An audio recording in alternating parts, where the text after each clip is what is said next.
whakarongo ki te tangi a te korimako. Kōrero flowing out the hook of force. Kaupapa relevant, kaupapa out of bounds, kaupapa exigent, kaupapa paramount. Nā kona whakapiri mai ki te kaupapa tino whakahira hira whakarongo pi kari mai. Areare mai, o Taringa hare mai. We gotta gather up close everybody. Gather up close everybody. Kani move that body.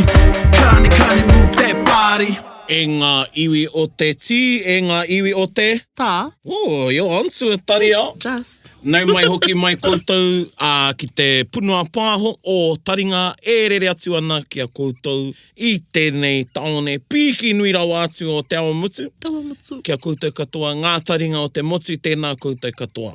Tēnā rā tātou e te iwi.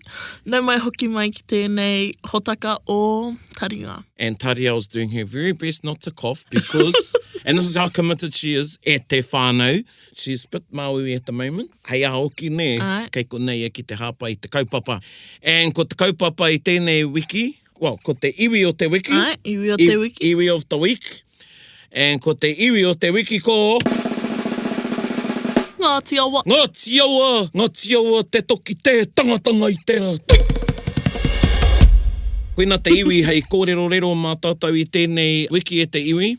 And again, we are very lucky and fortunate, and I cannot emphasize that enough. We have a learned gentleman with us to share with us his knowledge of his iwi, and this is his iwi. He's one of my very good friends, Hakahaka Hona, nō reira, e hoa, e hakahaka, e mihi atu ana ki a koe, nau mai ki tēnei te puna pāho o Taringa. Thank you for joining us, brother. Tēnā koe te hoa. O tira, tēnā koe te tuahine. Too much. Te waia mai ki au. Tēnā piki rukahu, tēnā raunta about a learned gentleman. I thought you were going to say Piki Rukahu, Te Awa Mutu's the big town. I thought you were going to say, nah, Te Teko is way bigger than Te Awa Mutu. Well, Te Awa Mutu number 2, so kei te paiti.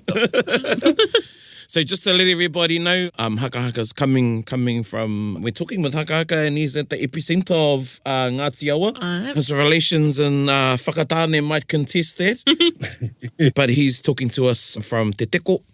Koenei e te heo nā paingo te hangarau technology. Yes. So we've got the brother on the Skype. E mihi atu ana ki a koe a Hakahaka. Hoi anō ki a paku o kawa nei aku mihi ki a koe mō ko whakawāte i a koe ki te kōrero ki a māua.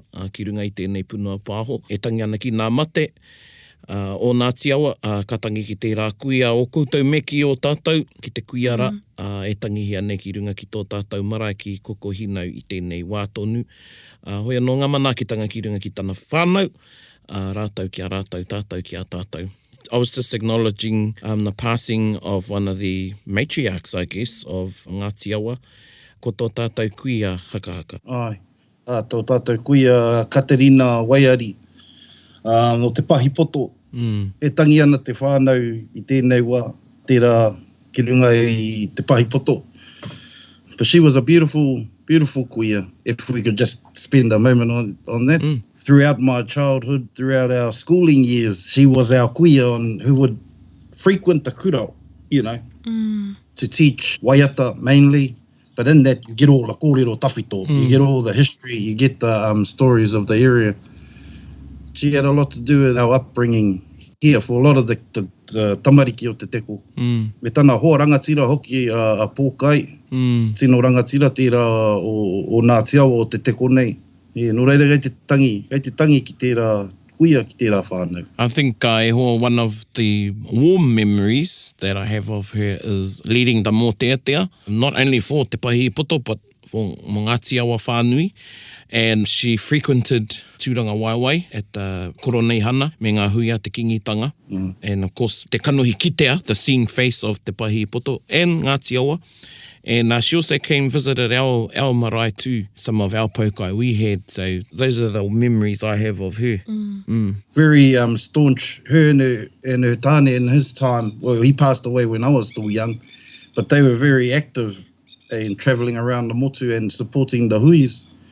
So yeah, very prominent face of our whānau here, of our hapu here and our iwi. Yeah, karo.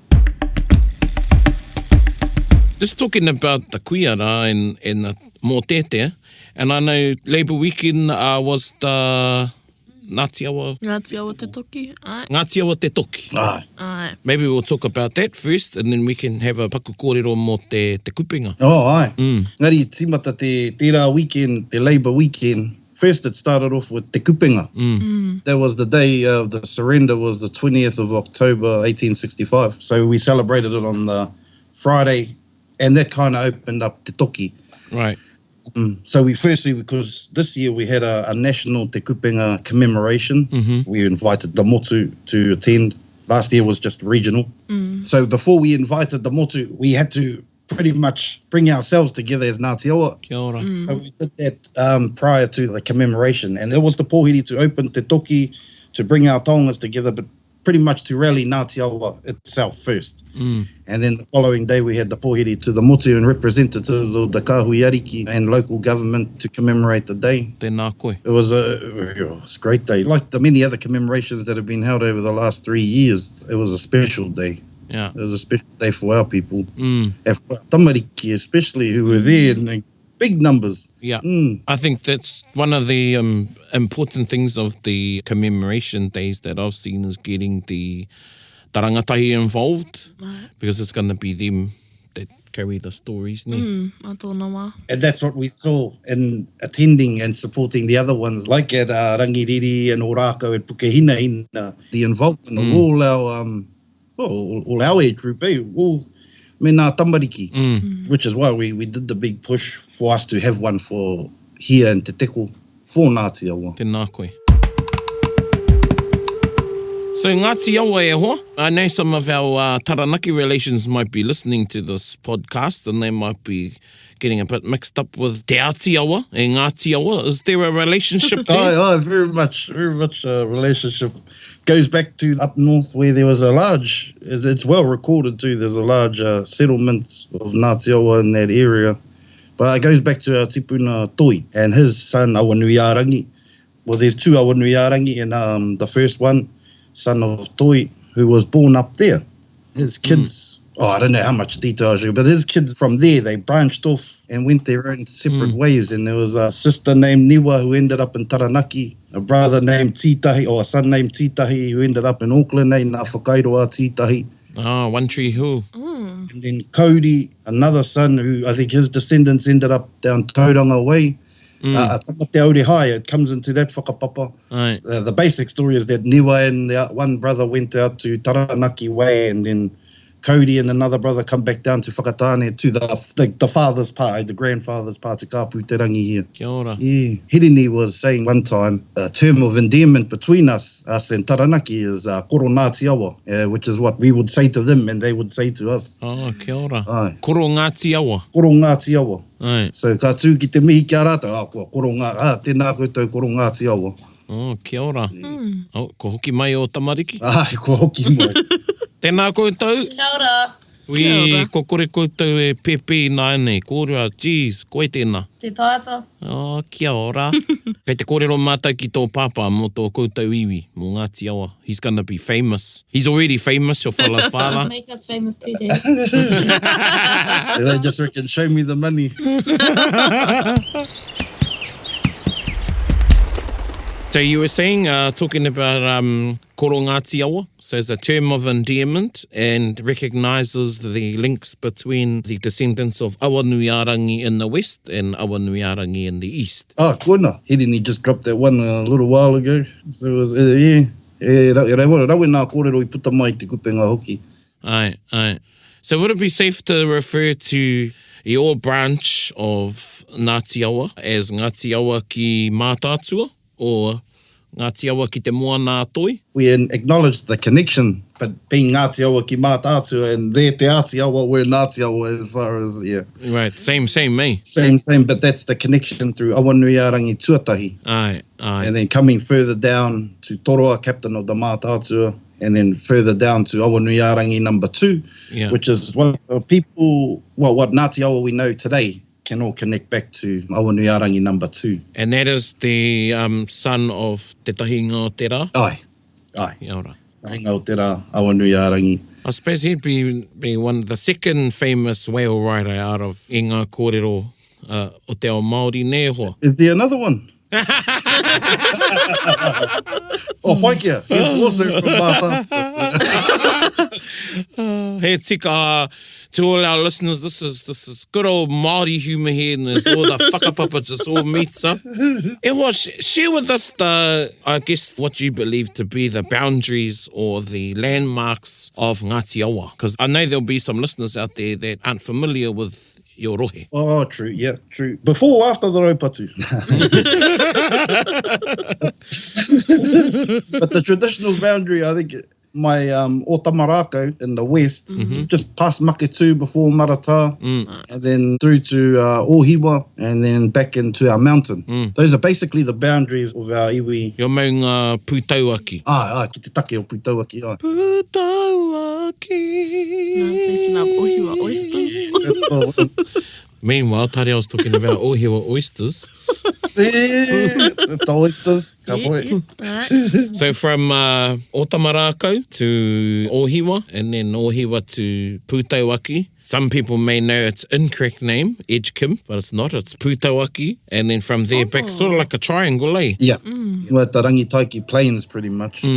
And ko ngā awa o te takiwa, the rivers would be Rangitaiki. Ai. Ko Rangitaiki, e o nā awa e toru ko Ohine Mataroa, ko Rangitaiki, ko Tarawera. Yeah.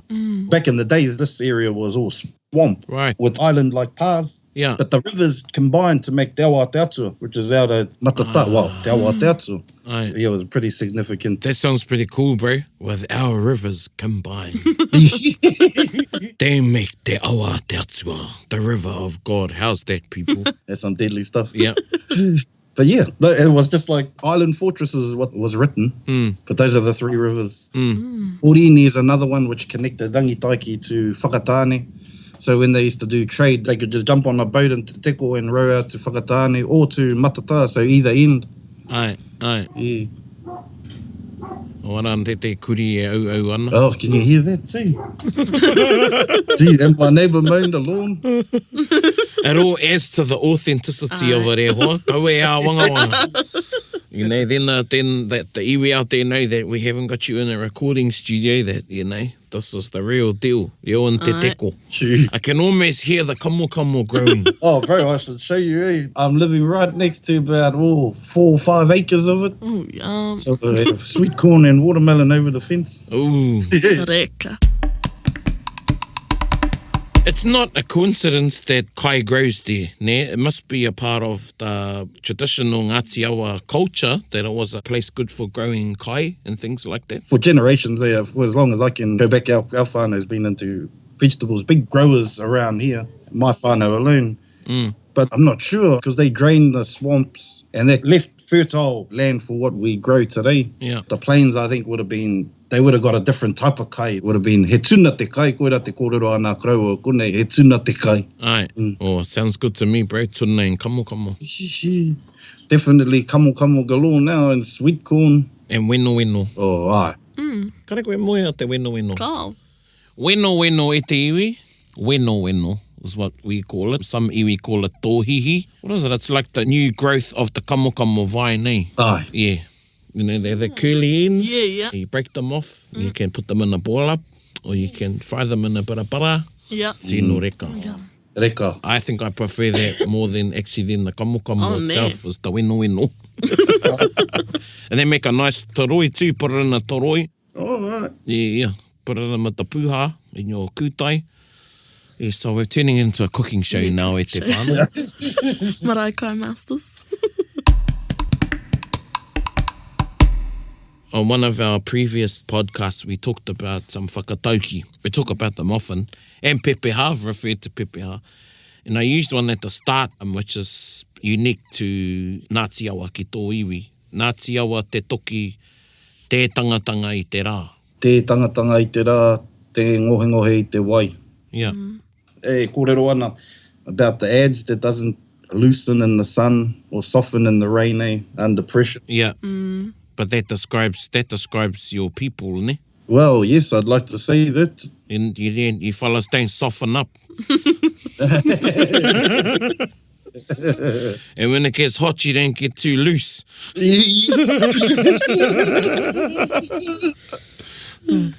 Well, I don't know about that one. It can take a long time before the realisation of a pepeha or tribal saying truly comes to light. Even, kei te kōrero mō, if I was to take waikato he piko he taniwha, you could take it for its face value, and then there's the kōrero, every ben there's a taniwha, well, it's referring to a chief.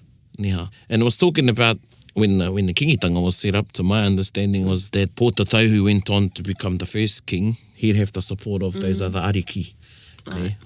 Kei ngā pikonga o te awa. That's a pepeha I've only just recently learnt, the Ngāti Awa one, over the past few years, I think it's neat though how Ngāti Awa have used that as a brand, really, because that is... Yeah. We talk about branding exercises and organisations. Our tupuna have been doing them for years. Yep.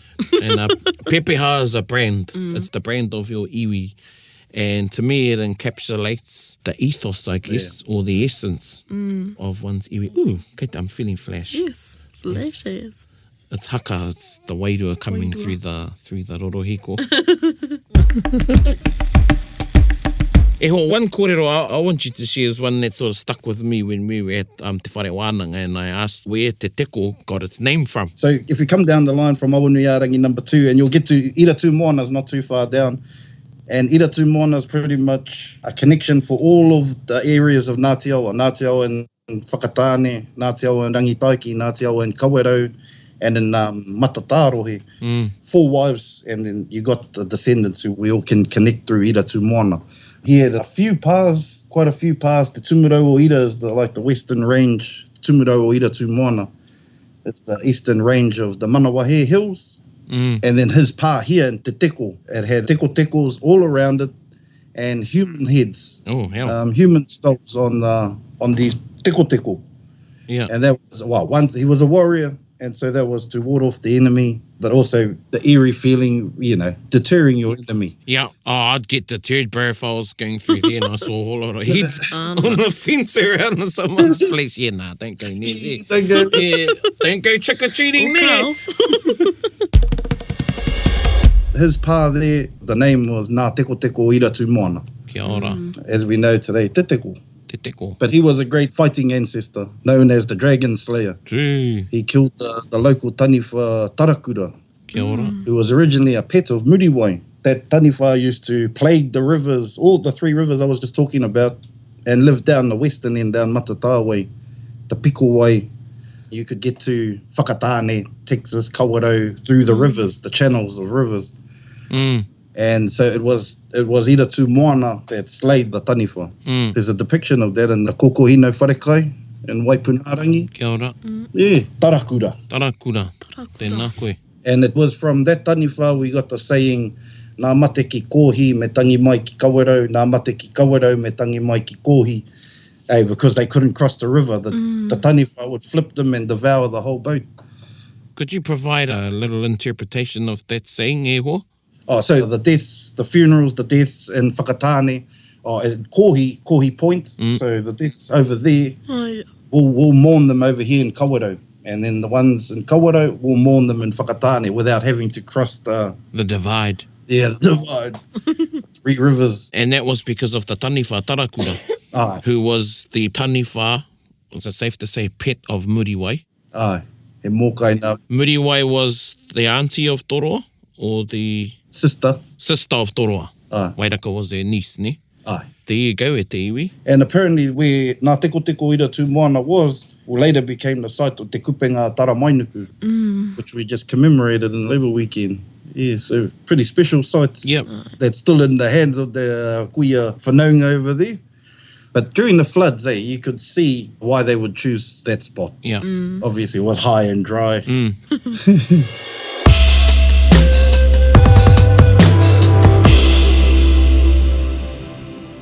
One thing that I find interesting, there's lots of things I find interesting.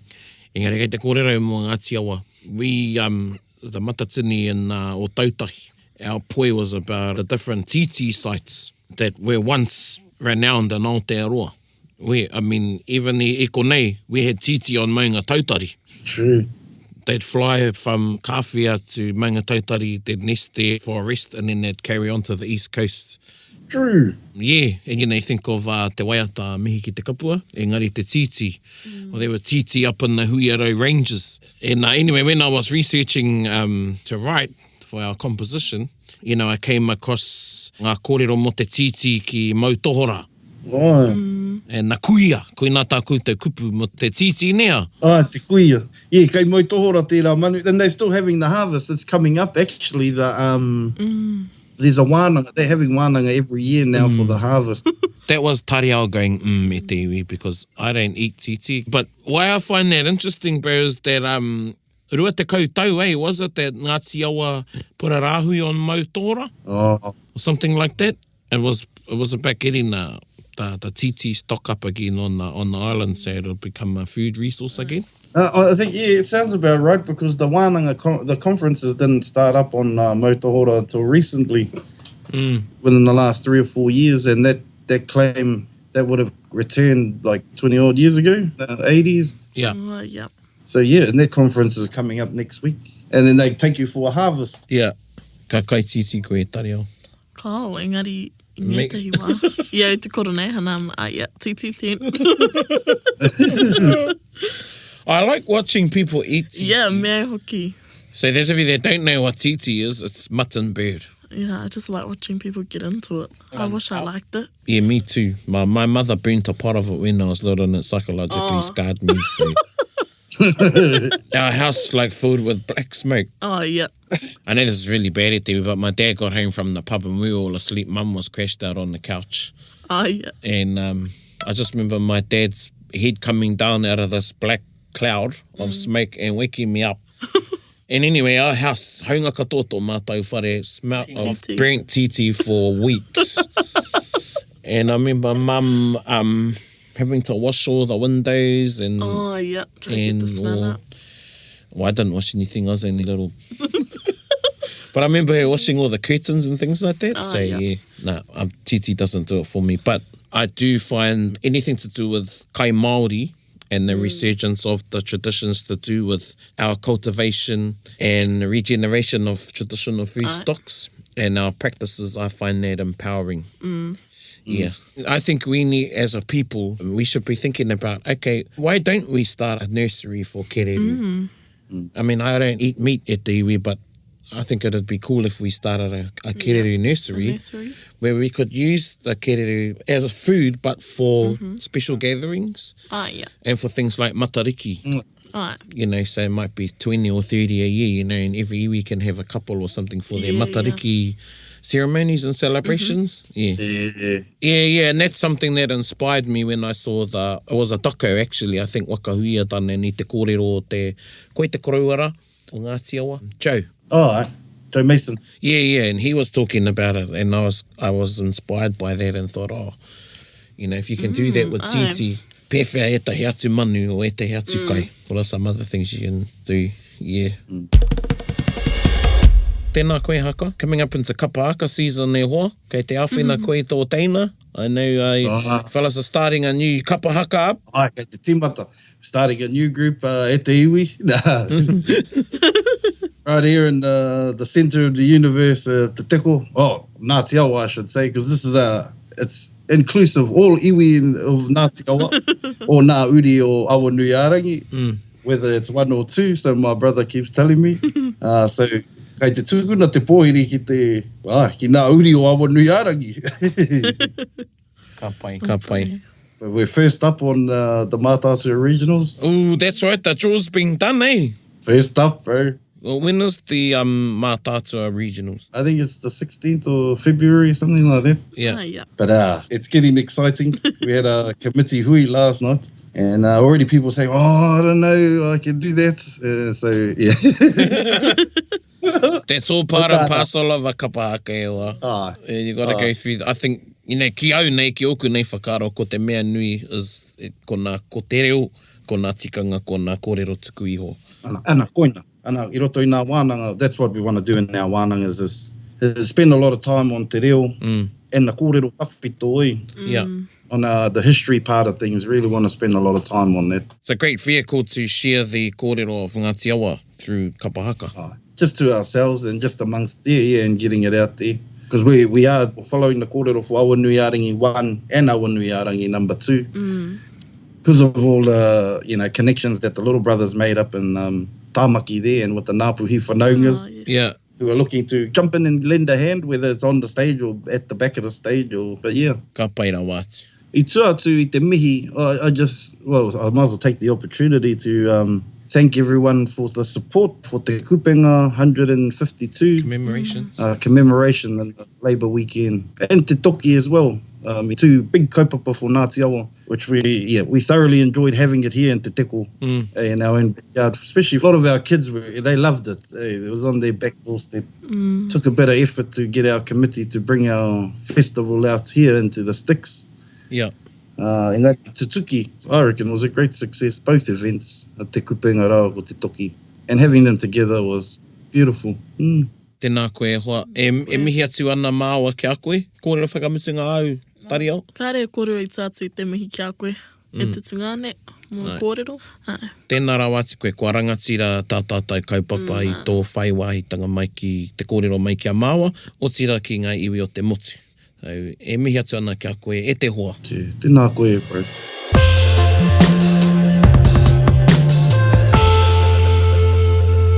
That was our iwi o te wiki, and as I've said before, this is a taster. It's not the be-all, end-all. It's not the Wikipedia of iwi. It's not the encyclopedia of whakapapa, but it's just to give you a bit of an insight, and the people that we do talk to, people that are involved in their iwi and have knowledge of their iwi, and they're in there doing the mahi with their iwi, which is very different to reading things from a book. In saying that though, I do encourage you to go and research further if you want to. Ngā kōrero e pāna kia Ngāti Awa. You can Google Ngāti Awa, but there's also lots of literature out there that you can research e pāna kia Ngāti Awa.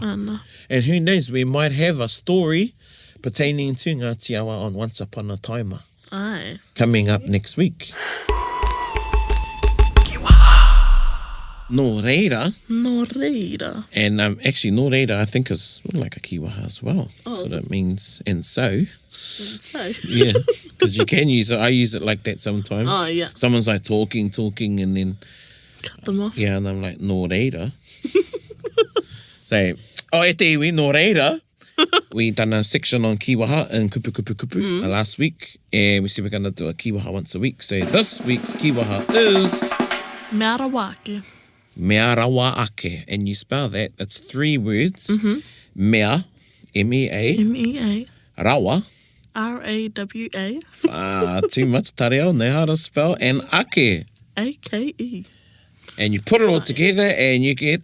Mea rawake. Mea rawa ake. So notice how you don't say mea rawa ake. Yeah. You gotta roll it. Get the flow. Mea rawa ake. And mea rawa ake means... Neck minute. Yeah, mea rawa ake, we'll give you a few examples. Yeah, and this is a kiwaha you can actually use in English as well, in between while you're saying some. So I'm going to chuck one to Tariao. Go, Tariao, go. I went to the shop. Yeah. Mea rawake, I left my card at home. There you go. So there's one there. Yep. I went for a swim with my togs. Mea rawake, I went to town and they were now undies. Is that a good example? Yeah. It's like the ad, the undies, togs, undies. What's another one? Mea rawake. Mea rawake, okay. I left my lights on my car. Mea rawake. Mea rawake, flat battery. There you go. Tariao was coming in to be here at 8:30 in the morning. Mea rawake. She slept through her alarm. And she was late. Nah. Yeah, so that's mea rawake e te iwi. Mea rawake. Koe nā te kiwaha mo tēnei wiki.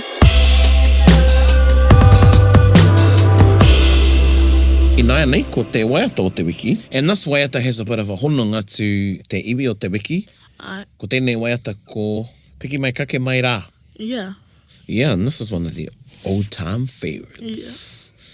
And Machu Dixon, the late Machu Dixon, Moi Mai Machu, he wrote this Waiata. And it talks about Wairaka, who was one of the ancestors of Mātātua. She was the daughter of Toroa. And depending on who you talk to, if you go to Whakatōhea, who they may feature, I think they all feature as iwi o te wiki, she was renowned for saving the Mātātua canoe from destruction. And she said her famous words, ka whakatāne au I ahau, I will make myself into a man, and how she behaved in saving the canoe. But this particular song actually talks about a particular person she wanted to elope with, but because this particular person, this man, switched places with the other one, she got with the wrong man. Well, she got with the man that she didn't actually want to get with. And that's where the saying comes from, te pō I raru ai a wairaka. The night that wairaka got in trouble, see. And that's our Waiata for tēnei wiki, and has a connection to Whakatāne, which is one of the towns in Ngāti Awa, the smaller town, smaller than Te Teko. Kawa koutou e pāpauri, mehe me e kei Whakatāne koutou e noho ana. So koe nei te Waiata o te wiki, Piki Mai, Kake. Piki Mai, Kake mai la, o mai te wai ora. Ia hau e tu te huana, koe a te moe a te kuia, I te pō. Ko I raru ai a wairaka. Ko I raru ai a wairaka. Papa ki tuana ngā mai ki te reinga. Ka poka o ka awa, te ati hei, mauri ora. Ko I raru ai a wairaka. Ko I raru ai a wairaka. Papa ki tuana ngā mai ki te reinga. Ka poka o ka awa, te ati hei, mauri ora. Mauri ora. Mauri ora.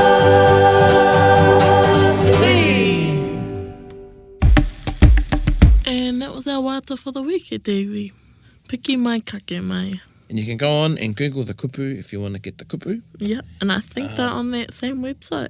Cool. New Zealand folk songs. New Zealand folk songs, got it going down. You know what I reckon? I actually learned that song just from listening to people sing it. Yeah, same. So I think if you just listen to it, and it's all right, we haven't put any subliminal messages in it. If you keep listening to it, you'll learn the kupu. Right. And that is really one of the beautiful things of Waiata. It's a very Māori way of learning, Yes. the transmission of knowledge. Through Waiata, through song.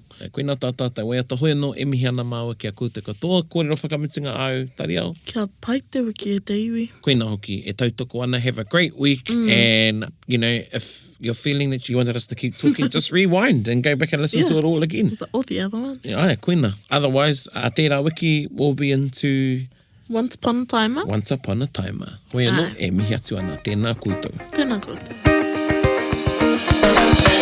Bit whakaronga pikari kari. Gather up close everybody, buddy. Taringa, taringa, taringa. Yeah, tahuri mai ki o. Whakarongo ki te tangi a te kori mako. Kōrero flowing out the hooker force. Kaupapa relevant, kaupapa out of bounds. Kaupapa exigent, kaupapa paramount. Nā kona whakapiri mai ki te kaupapa tino whakahira hira. Whakarongo pikari kari mai. Areare mai, o taringa hare hare mai. We gotta gather up close everybody. Gather up close everybody. Kani move that body. Kani move that body. Taringa, he mea tuku nā te wānanga o Aotearoa. To listen to more episodes, search for us on your podcast app and subscribe. Taringa, whakarongo mai.